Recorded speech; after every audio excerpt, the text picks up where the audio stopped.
Bonjour, ça va? Nous allons poursuivre ce qui a été initié dans ces quelques dernières vidéos, et notamment celle d'hier. Il est très positif d'intervenir, notamment en commentaire ou en m'envoyant des emails, etc., suite à une vidéo, pour peu que ça fasse avancer les choses.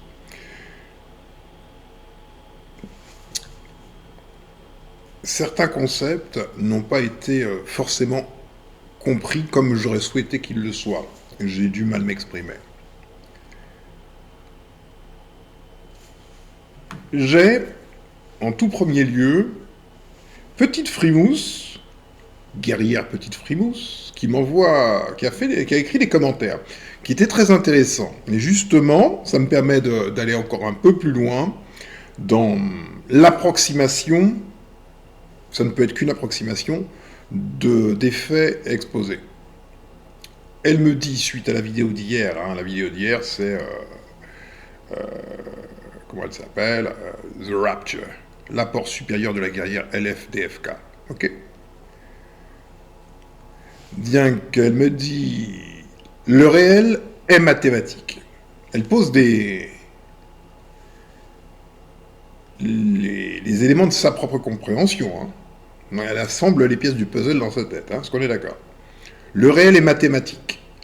Donc si je suis réel, je suis mathématique. Comme je suis identique à la source, le Père lui-même est mathématique.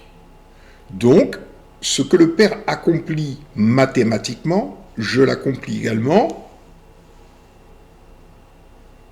sauf si je refuse d'être identique à lui, devenir guerrier. C'est donc faire le choix de quitter le monde de l'illusion. Eh bien, allons-y, et suivant le mode d'emploi, très positive, let's go. Ça, c'est guerrier, ouais, on y va. Je lui réponds, waouh, tu suis bien les choses, mais disons, le réel est illusion, et l'illusion est mathématique. Le Père est au-delà de l'illusion. Il est donc amathématique, privatif, amathématique. Le Père n'est pas connaissable, car le connaissable est mathématisé ou mathématisable. Le Fils étant le Père en essence, au-delà du piège mathématique, il devient lui-même, soit le Père. Le plan de réalité du Père étant amathématique, aucune loi structurante et contraignante ne l'affecte. Tu vas tout comprendre. Bon, elle y retourne, elle me répond. Mort de rire, tu es sympa, ce qui suit le mais, entre guillemets, est la partie la plus importante. J'ai rien compris. Je lâche pas l'affaire, je repars à partir de ces nouveaux éléments. Donc, deuxième essai. Essai 2. Je suis dans une illusion mathématique, donc je ne suis pas réel, sauf si je prends conscience de l'illusion elle-même. L'illusion mathématique ne peut pas exister sans moi, du moins dans la matrice où je suis. Le Père m'a engendré pour que j'expérimente l'illusion mathématique. J'enjambe la question du pourquoi, mais pas la question du que fait-il de l'expérience que j'ai accumulée. Je lui réponds. Tu es réel. En tant que conscience en dehors de l'espace-temps, puisque tu es le Père. Ton essence de conscience de Père est absorbée dans une simulation mathématique et tu n'as pas les matériaux psychiques d'éveil du Père, donc tu ne sais pas qui tu es et te crée une identité factice répondant à la grille mathématique décimale de cette simulation. Je ne sais pas si le Père est volontaire pour l'expérience qu'il vit ou subit. Je ne sais pas à qui profite le résultat du vécu, dans l'état actuel des choses. En tout cas, pas pour l'instant. Je dois repartir sur le plan méta, le lieu où le père est en stase pour obtenir la clé de l'énigme. Well, bien. Petite Frimousse et les autres, vous devriez pouvoir comprendre cette fois-ci. Si le monde ordinaire, là où on est là tout de suite, partout, depuis le tout début, depuis le tout début, le pseudo tout début, le Big Bang, et jusqu'à la fin, le Big Crush, ça, ce lieu-là, si ce lieu-là où nous nous trouvons est virtuel, et ainsi je l'ai dit, dans le virtuel, il n'y a ni temps, ni espace, pas de volume non plus,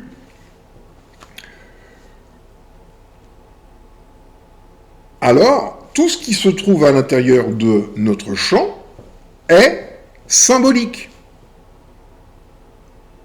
Et il faut le capter comme symbole, tout capter comme symbole, et traduire ces symboles en compréhension logique et réelle. Bien. Le film, qui est donc une induction symbolique, parce que c'est ici. Le film qui s'approche le plus de ce que j'expose, c'est Matrix.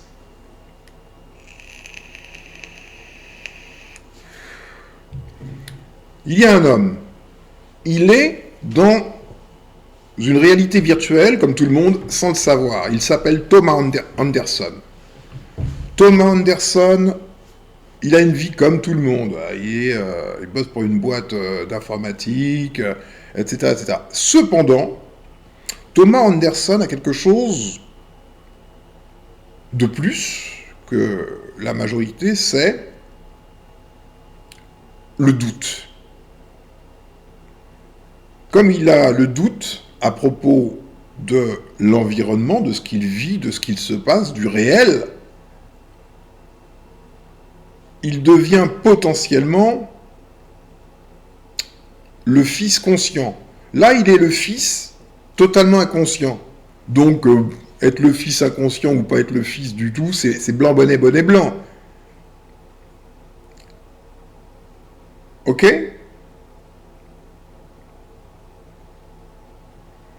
Thomas Anderson, qui est donc dans une simulation, appelée la matrice, qui repose nécessairement sur des codes mathématiques, va faire l'expérience de ce qui dans notre système à nous va s'appeler le vol hyperdimensionnel. Il va faire l'expérience d'une réalité parallèle qui est la vraie réalité, et appelons ça réalité absolue, tandis qu'il était dans une illusion qu'on peut appeler réalité relative. Donc on va plutôt dire les choses comme ça. La réalité relative, c'est dans la matrice, la réalité absolue, c'est hors la matrice. Est-ce que c'est clair ? Ok ? Nous avons bien dans ce film lui-même, sur un autre plan de réalité, en stase, à l'intérieur de sortes de cocons, il est en stase. Et dans cette stase, la conscience de l'énergie de sa conscience descend dans un programme appelé la matrice et il fait l'expérience d'un faux réel, un réel alternatif, non absolu, dans lequel il est ou il n'est qu'un pion. Thomas Anderson, aussi longtemps qu'il s'appelle Thomas Anderson, n'est qu'un pion. Ok ? Il a atteint un stade d'éveil ou de doute suffisant pour que les vrais éveillés, qui sont éveillés dans le royaume du Père, viennent le chercher. Ils ont été obligés d'attendre qu'il atteigne seul un niveau minimal pour le réveiller définitivement. Ok ? Il aurait pu vivre sa vie de Thomas Anderson, puis mourir avec une Thomas Anderson, notre fils bien-aimé, blablabla, tu vois, comme tout le monde. Mais grâce au doute, il a ouvert une faille. Ok ?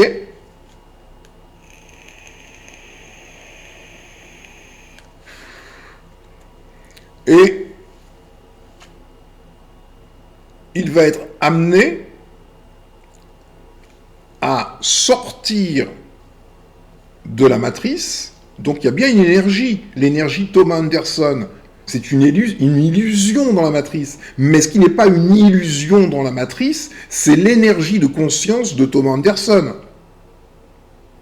Parce que c'est cette même énergie qui va être extraite du voile mathématique qui structure la réalité alternative, la réalité virtuelle. Cette même énergie, elle va remonter jusqu'à lui dans un autre état, que je qualifie de le Père, et il va se réveiller dans le monde du Père. Est-ce qu'on est d'accord ? Là, est-ce que les choses sont déjà plus claires ?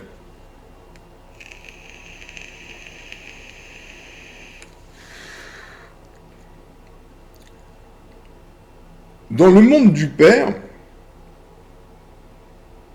alors avant même d'entrer dans le monde du Père, lui-même était générateur de symboles.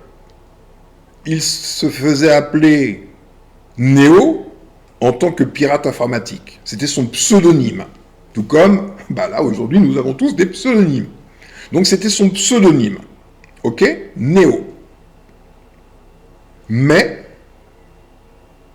il était aussi Thomas Anderson. Donc dans sa vie, entre guillemets, dans sa vie artificielle dans la matrice, il était Thomas Anderson, mais en tant que complotiste, il était Néo. Ok ? Donc, c'est le préalable d'avoir une double vie. Il ne peut pas échapper au monde. Il faut qu'il bosse, il faut qu'il paye ses impôts comme tout le monde.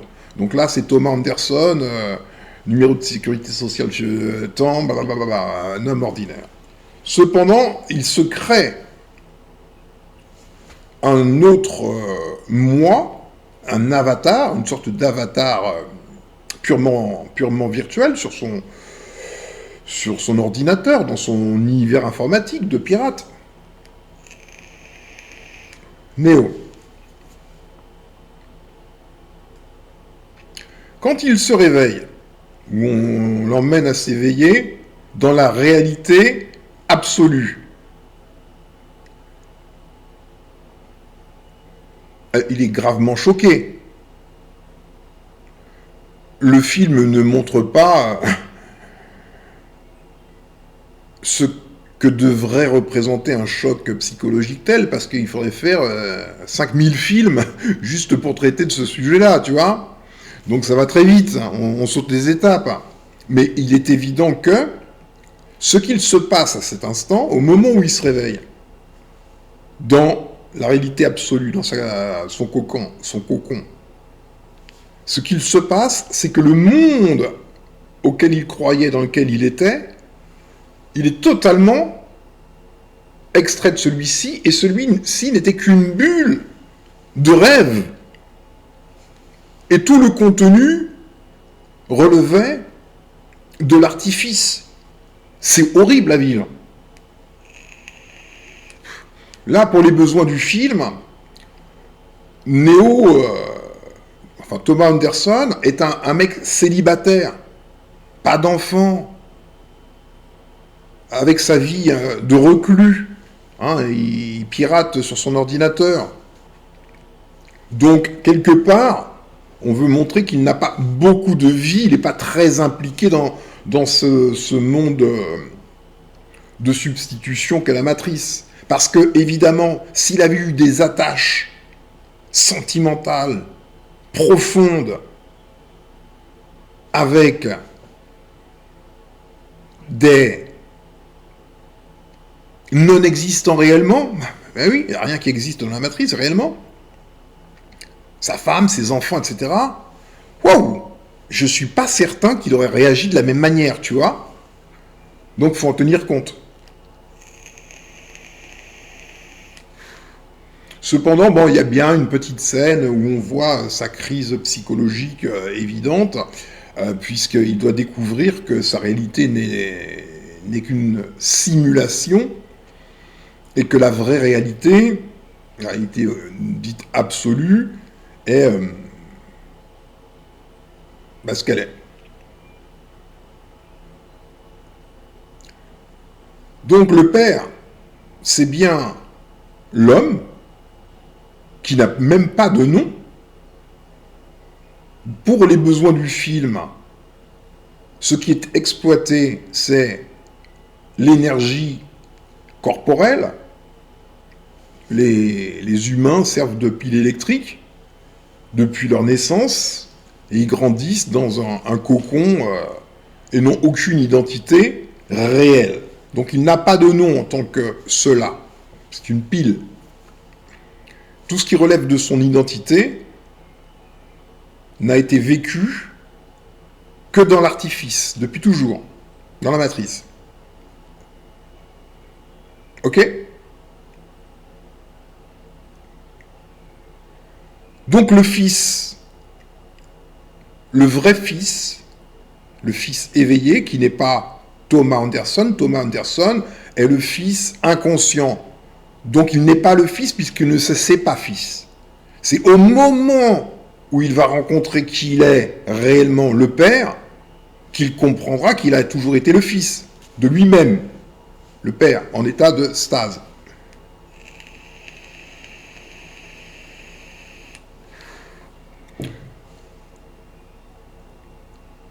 À la différence de la psychanalyse ordinaire, où pour que le fils devienne libre, il doit symboliquement tuer le père, hein, ça c'est la psychanalyse ordinaire, tout le monde connaît ça, le meurtre du père.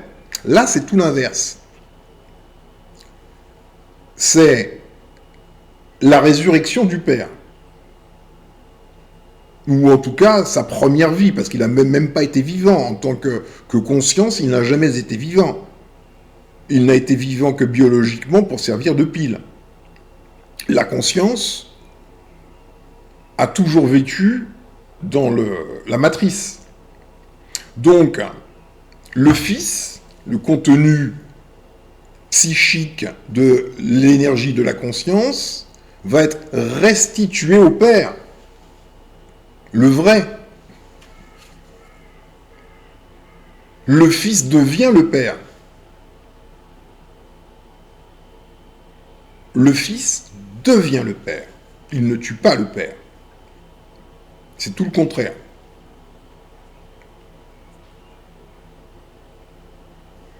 Dans Matrix, il y a des symboles pleins.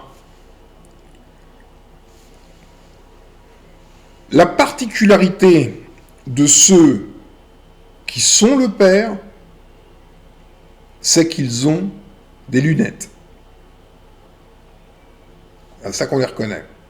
Le fait qu'ils portent des lunettes. Tous portent des lunettes pour symboliser une différence entre l'état de créature sociale, juste une projection psychique sur un voile mathématique, et quand Néo accepte cet état d'être ce qu'il est réellement, là il porte des lunettes, il devient le père. Ok ? Quand Néo devient le père, Le monde virtuel n'a plus aucune valeur pour lui, ou presque. C'est-à-dire que il retourne dans la matrice, mais cette fois-ci, il y retourne avec des lunettes. Donc, il est le père dans la matrice, engendré par le fils rédempté, auto-rédempté, avec une lettre de petit copain quand même, tu vois. Et il devient le père dans la matrice, comme ses collaborateurs sont aussi le père dans la matrice. Ils portent tous des lunettes. Ils ne sont pas des citoyens, ou ce que tu veux, des pions dans la matrice. Ils portent des lunettes. C'est le père, c'est plus le fils qui est là. Enfin, le fils inconscient. Ok ? Connaissant la vérité sur le monde, finalement, ce qui jusque-là était le monde. Là où était Thomas Anderson, c'est comme là où on est. Hein.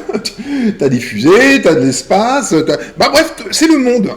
Mais cette fois-ci, ayant quitté au moins une fois ou plusieurs fois l'artifice, hein, la matrice, quand il y retourne, c'est forcément avec ses lunettes, symbolisant qu'il est le père. Et en tant que le père, il n'est plus le jouet des forces qui contrôlent la matrice. On ne le voit pas en train de, je sais pas, de faire toutes les conneries que font les gens. Il va pas jouer au golf, il fait pas de selfie. Non, il est toujours en mission. La matrice n'a aucune valeur pour lui, donc il n'en jouit pas. Du tout. Il sait que c'est quelque chose qui est artificiel, donc il ne va pas faire l'idiot à vivre comme tout le monde. Parce que vivre comme tout le monde, c'est de ne pas vivre. C'est jouer le jeu de la matrice. Est-ce qu'on est d'accord ? Cependant, nous constatons dans le film qu'il y a quand même toujours des petites accroches affectives. La fille en rouge passe, il ne peut pas s'empêcher de se retourner. Tu vois, c'est le vieux réflexe du fils inconscient, tu vois. Donc, la déprogrammation n'est pas immédiate et totale. Il y a quand même un certain temps d'adaptation, tu vois, pour que soient déconstruits totalement les valeurs symboliques supportées par un voile mathématique dans la matrice.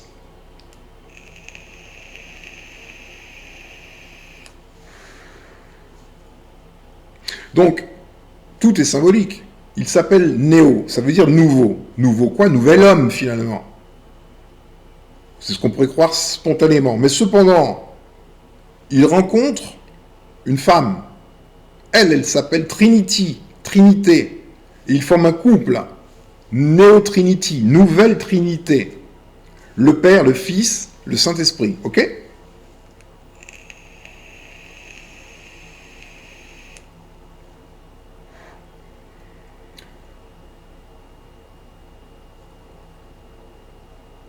Tout le monde, dans le film, ne supporte pas la réalité absolue. Cypher, c'est le seul d'ailleurs, lui, il supporte pas la réalité absolue. Il y a un moment, il en a marre. Il veut être stimulé par le code de la matrice. Il veut vivre une vie artificielle, mais au moins quelque chose pour qu'il prenne un peu de plaisir. C'est voilà, le plaisir de vivre de manière artificielle, c'est uniquement stimulé par les impulsions de la matrice. Ça lui manque. Au moment où il repart dans la matrice pour rencontrer l'agent Smith, tu auras constaté qu'il ne porte pas de lunettes. Il a abandonné le père. Il veut être le fils inconscient. Manger un bon steak bien saignant, puis s'il te plaît, tu me fais un compte en banque bien blindé, tu me mets des meufs, tu me mets des bagnoles, tu me mets mon hélicoptère, mon jet privé, etc. Ça m'ira très bien. Ok ?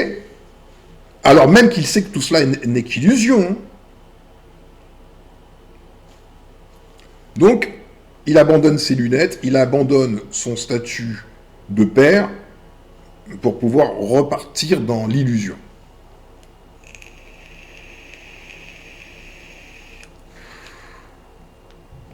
À la différence de Matrice, ce dont on traite. Dans Matrix,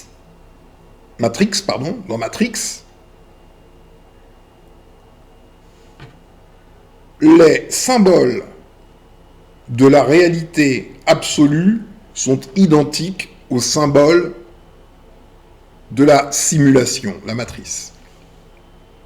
Il se réveille, il voit des gens comme lui, normaux, on va dire. Il y a des tables, il y a des chaises, il y a de l'espace, Bref, finalement, il n'y a pas beaucoup de différence entre la réalité absolue et la réalité relative. Donc, son choc psychologique, aussi important soit-il, il est quand même bien amorti. Le mec, il sort, tout de suite d'office, il pécho une belle meuf, la vie est belle. Ça va, il y a pire en termes de trauma. Quand même. Mais il fallait qu'il soit célibataire, hein, sans enfant. Il fallait qu'il n'ait aucune attache avec la matrice. Il fallait qu'il ait une vie monastique. Faute de quoi, ses liens affectifs avec les codes de la matrice auraient été trop puissants pour qu'il puisse l'abandonner.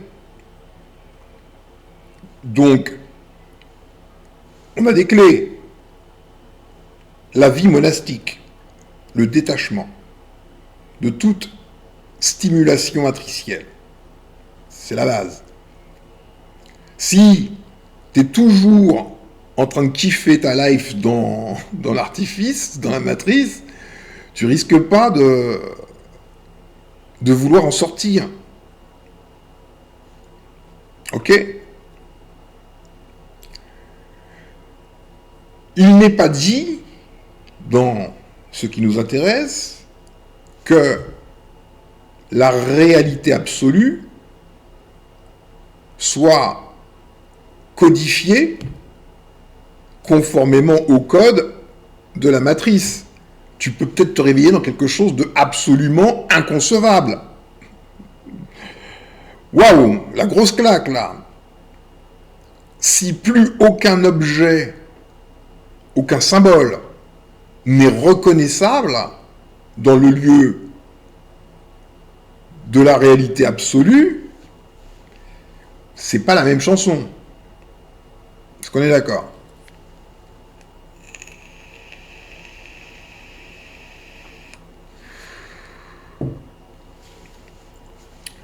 Quelqu'un m'a envoyé un autre commentaire.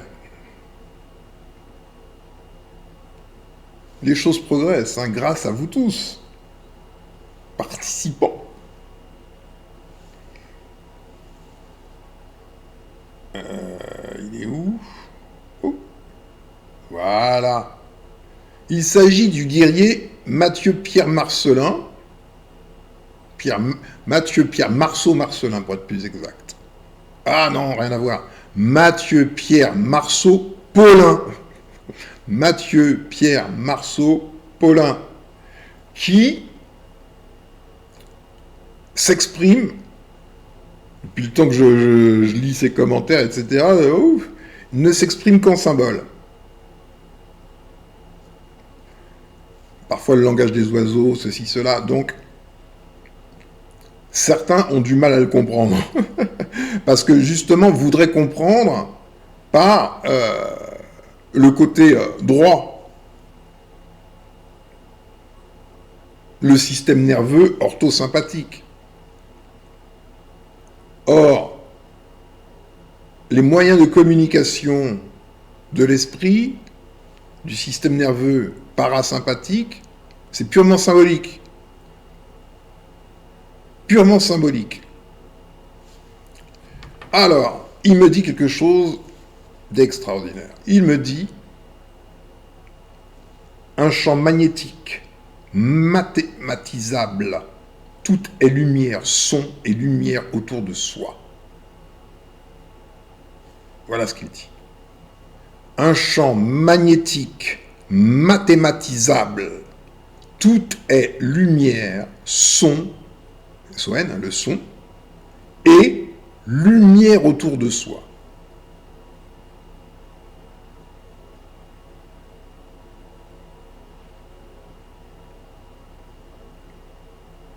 Ce à quoi je lui réponds, excellent, brillant. La matrice tangible serait donc électromagnétique. Entre parenthèses, ceinture de Van Allen, point d'interrogation. Et il a été mathématisé pour former une grille limitante en interaction avec le champ électromagnétique humain. Le guerrier qui modifie son champ électromagnétique peut aller d'interactions différentes avec le monde. Bon, peut générer des interactions différentes avec le monde. Jusqu'au détachement complet de l'écran, c'est un écran, en réalité bidimensionnel, hein, de l'écran électromagnétique, où lui est projetée une certaine idée du réel, la matrice. Tu apportes une belle contribution, lui dis-je. Donc, là, il nous a donné la clé. Sur quelle surface le code mathématique est-il gravé? Sur le champ électromagnétique. Je vais dire des choses erronées, mais je ne peux faire que cela dans l'état actuel des choses. Je vais dire, il y a deux champs électromagnétiques. Le champ électromagnétique humain, qui en fait est conscience. Ça, c'est pas erroné. Le champ électromagnétique, c'est la conscience. Personnel. C'est la conscience. Ce champ électromagnétique est en interaction avec un autre champ électromagnétique. Nous allons dire le champ électromagnétique planétaire, terrestre. Cependant, c'est nécessairement erroné, puisque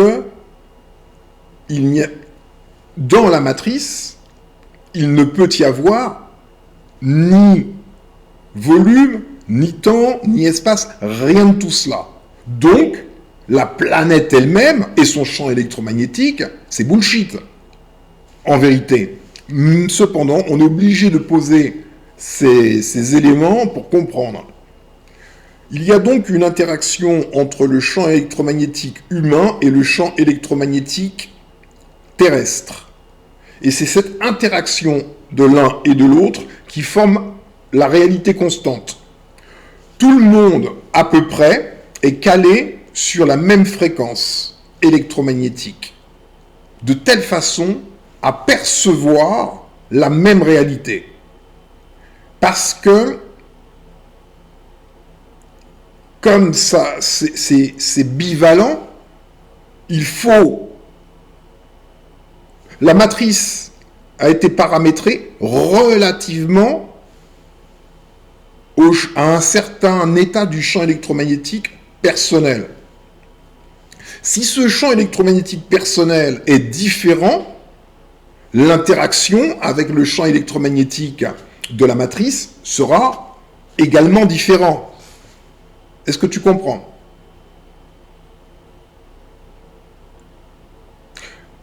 Et là, tu vas tout comprendre. Tu peux comprendre que il est nécessaire pour les contrôleurs de ce jeu-là de liquider, génocider des peuples qui ont un champ électromagnétique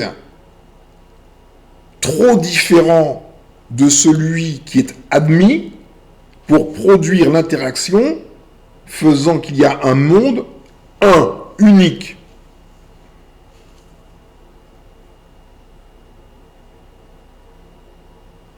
Est-ce que les choses sont claires?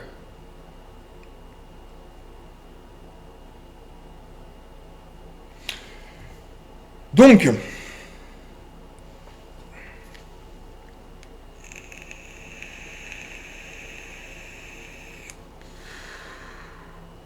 je reprends. L'homme a un champ électromagnétique. Dans certaines traditions, ça porte un nom plus ou moins différent selon les traditions. Chez les juifs kabbalistes, on appelle ça le Merkaba, ou le champ Merkaba. Il a une forme de 2 pyramides, double tétraèdre.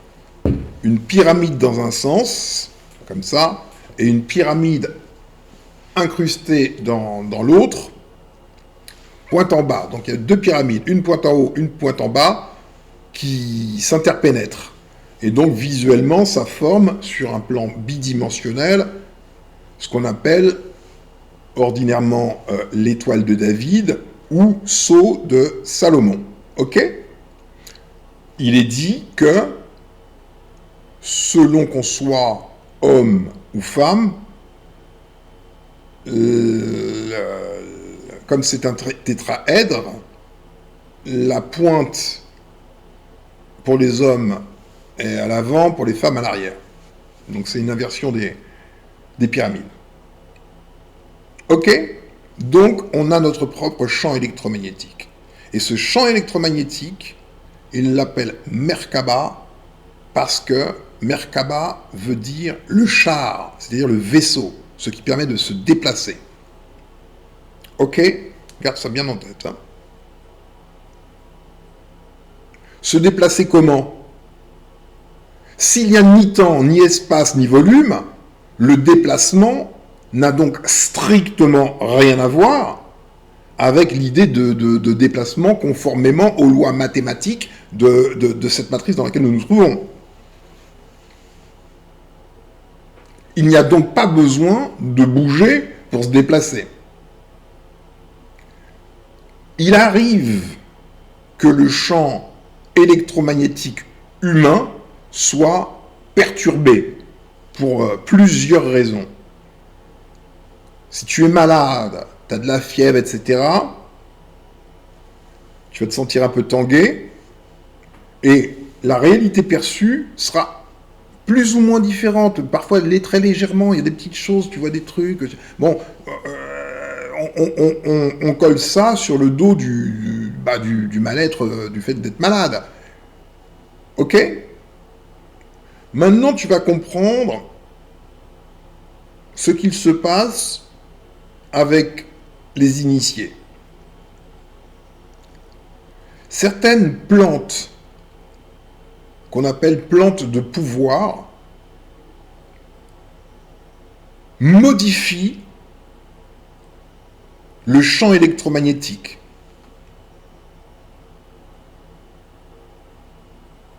Ceux qui prennent de l'iboga, j'avais dit une bêtise, hein, sans le faire exprès dans une vidéo précédente, j'avais dit que le bouiti se pratiquait énormément, j'avais dit Togo, non, c'est Gabon, et pourtant je connais bien ce pays, pour diverses raisons.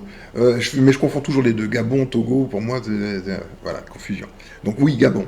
Donc ceux qui prennent de l'iboga, par exemple, vont affecter leur champ électromagnétique et vont, comme qui dirait, hein, c'est une façon de parler, charger un autre programme, donc percevoir une autre réalité. Ils se sont déplacés, sans bouger. Ok? Et il y a plusieurs façons de modifier son champ électromagnétique. Le yoga, la respiration, un tas de choses. Le plus rapide, le plus efficace, le plus redoutable, ce sont évidemment les plantes entéogènes. Évidemment. Mais cependant, il faut considérer que sur le champ électromagnétique terrestre ont été tapés des codes mathématiques qui forment la réalité. Le champ électromagnétique humain est confronté, est en interaction constante avec le champ électromagnétique terrestre, ok? Conformément à sa configuration. Hein. Quand on modifie sa configuration électromagnétique, est-ce pour autant que l'on est sorti de la matrice? On a peut-être, tout comme dans la réalité virtuelle, tu as un programme, bah tu te vois la montagne, etc., tu vois les aigles, bon, bref, voilà, c'est un programme avec tes lunettes de réalité virtuelle. Mais tu peux charger un autre programme et tu te retrouves dans l'espace, dans l'eau, ce que tu veux. Donc des programmes, il peut y en avoir plein, une infinité même. Percevoir une autre réalité, entre guillemets, ne veut pas dire pour autant que c'est réel. De la réalité absolue. Ce sera une autre réalité relative. Un autre programme dans la matrice. Et ça nous permet de comprendre ce que TDA lui-même avait évoqué, à savoir que les sorciers, chamans, hommes, médecine, appelle ça comme tu veux, hein, eux-mêmes se sont fait avoir, ils ont été trompés en se déplaçant sur d'autres plans de réalité. Ils ont vu des dieux achromatiques, et pour eux c'était vraiment des dieux dans leur système de croyance, faisant que quand les colonisateurs sont arrivés, ils se sont dit « Waouh, mais ce sont nos fameux dieux que nous avons rencontrés sur d'autres plans de réalité ». Et donc, ils se sont fait soumettre en un rien de temps. Tu comprends?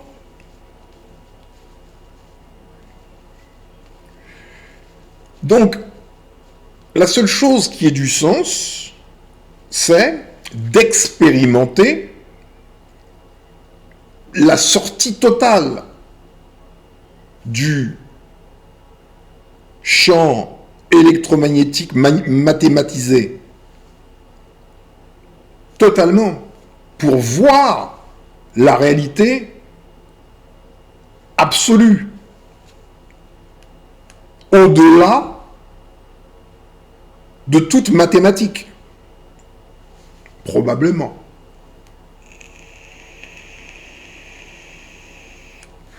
Alors on peut se poser des questions.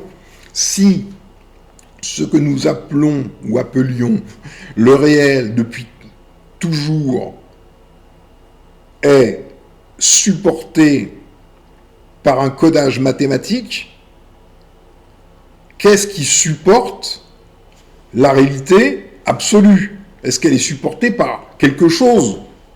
Ou y a-t-il une suite d'équations dites vraies, absolument vraies, par rapport à d'autres équations? N'y a-t-il pas pour nous, comme seul lieu possible, la matrice? Dans le film Matrix, puisque les codes sont les mêmes, il est facile de dire mon lieu de vie maintenant, c'est comment ils appellent leur lieu, hein, Zion, Sion, voilà.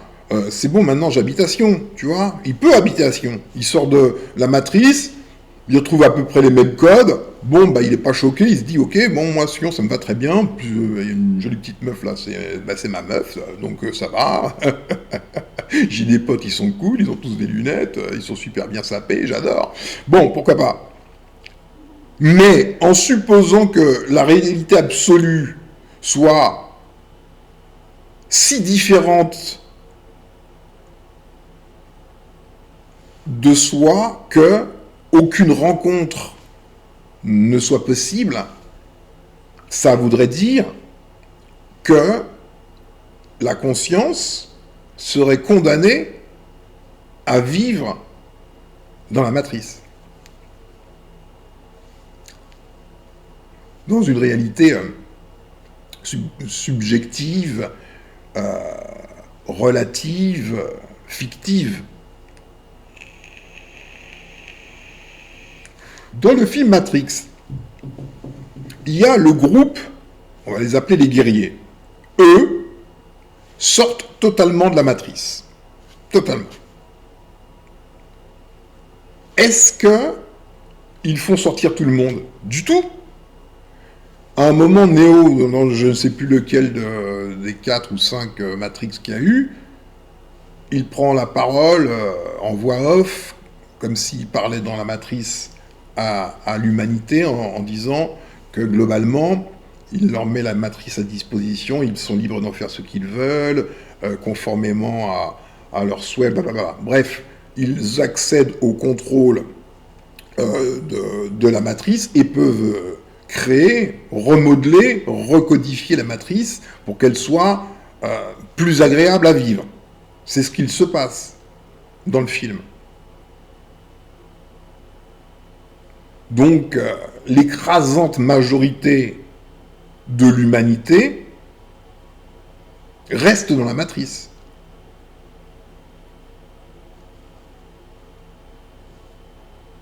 Certains sont enlevés de la matrice, the rapture, pour devenir des guerriers agissants, mais le reste de l'humanité, tout au plus, une version plus douce de la matrice leur est offerte, la liberté de coder, mais pas la réalité absolue.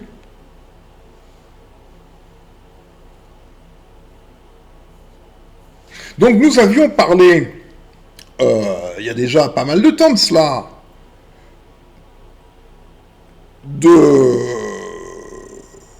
de la Genèse, notamment traitée par TDA, qui disait que le texte vrai, au commencement, Dieu créa le ciel et la terre, tandis que la superposition des Anunnaki, selon TDA, des Anunnaki, est au commencement les Elohim coupèrent le ciel de la terre. Ok? On avait travaillé là-dessus, dans la vidéo qui s'appelle la ceinture de Van Allen. Ok? On avait encore pas mal d'explorations à faire. Certains avaient commencé d'explorer par la voie psychique, et notamment la synchronisation des hémisphères cérébraux. Guerrier Imhotep Land s'était tourné vers une femme qui avait des facultés psychiques, etc. Ok? Donc nous postulions que c'était le champ électromagnétique terrestre appelé ceinture de Van Allen qui avait été ajouté au monde et que ce champ séparait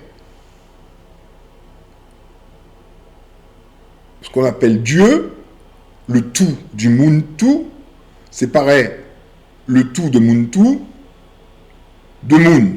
Ce qui fait que maintenant, il n'y a plus de Muntu, il y a Moon. Il n'accède plus à sa conscience supérieure, qui est le Père en stase. Ok? Il n'a plus le lien direct faisant que le Fils est l'incarnation du Père sur Terre avec toutes ses facultés. Non. Il y a une coupure. Certains matériaux du Père sont restés sur un plan de réalité, tandis que les matériaux, juste ce qu'il faut pour être esclave, sont restés sur Terre, enfin, sur ce plan de réalité, et les gens sont des moons, au lieu d'être des moon tout, c'est-à-dire complets. Ok? On en était là. En revanche,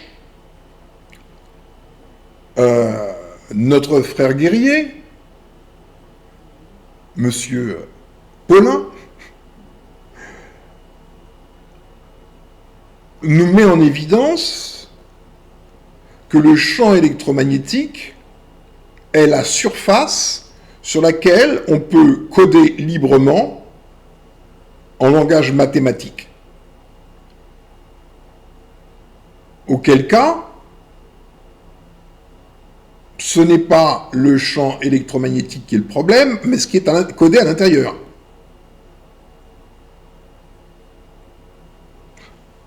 Qui sait comment on pirate les codes mathématiques d'un champ électromagnétique? On y arrivera, hein.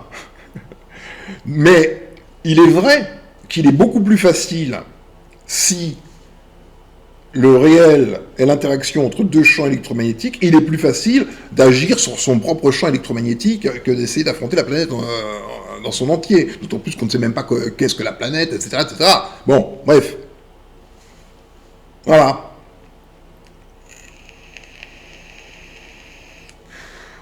Donc si parmi vous, il y a des psychonautes, par ces explications, vous pouvez commencer de mieux comprendre les choses.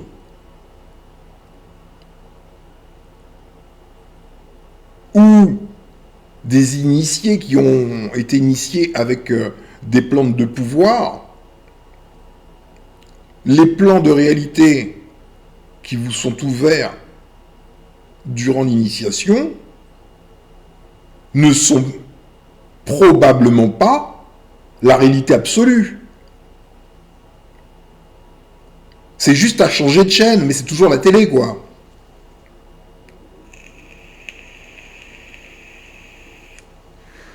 Ok?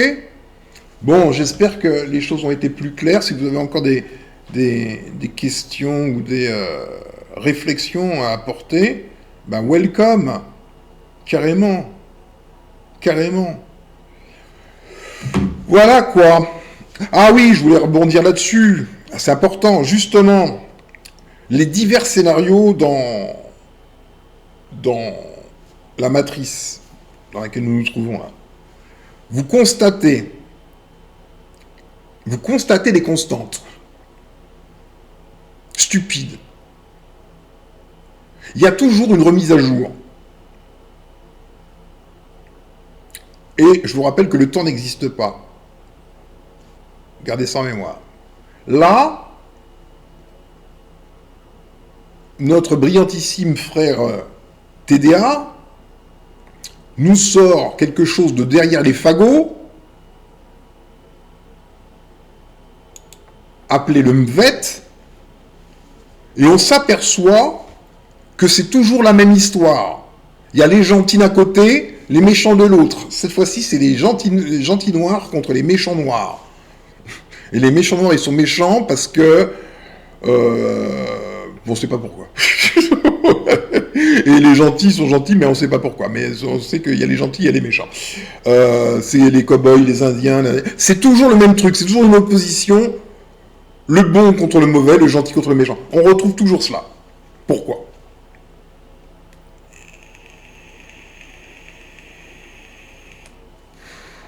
Donc du seul fait de l'identité scénaristique, dans le fond, les gentils contre les méchants, on peut, en tant que guerrier libre, douter de la vérité immanente à cette nouvelle histoire.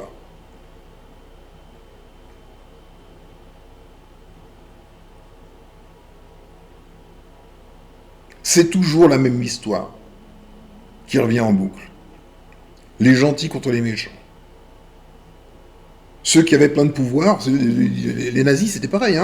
Ils voulaient ressusciter l'Arien, l'Hyperboréen, qui avait plein de pouvoirs, qui était juste génial, qui était un dieu, face à ceux qui sont autres. Tu vois, on est toujours le gentil. Mais avant, tout le monde est le gentil. Et l'autre, c'est toujours lui le méchant. Jamais quelqu'un va dire je suis le méchant. Oh, c'est moi le méchant. Bon, donc ce sont pour moi des histoires pour gamins, quoi, pour enfants avant de se coucher. C'est pas le truc des guerriers.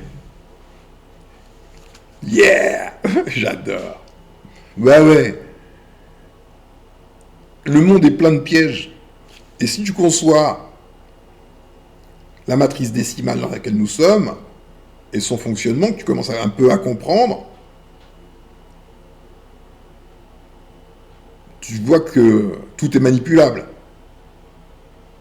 Il n'y a qu'une seule chose à faire pour valider la réalité du réel, c'est de sortir totalement de la matrice, au moins temporairement, constater la réalité absolue, constater que la matrice, quand on en sort, eh bien, elle n'existe plus, c'était comme quand on sort d'un rêve, c'est horrible, mais c'est comme ça. Ah oui, forcément. Tout ce que tu avais comme attache, tout, bah, t'étais attaché à des codes mathématiques. C'est la seule chose à faire. Le reste, bullshit.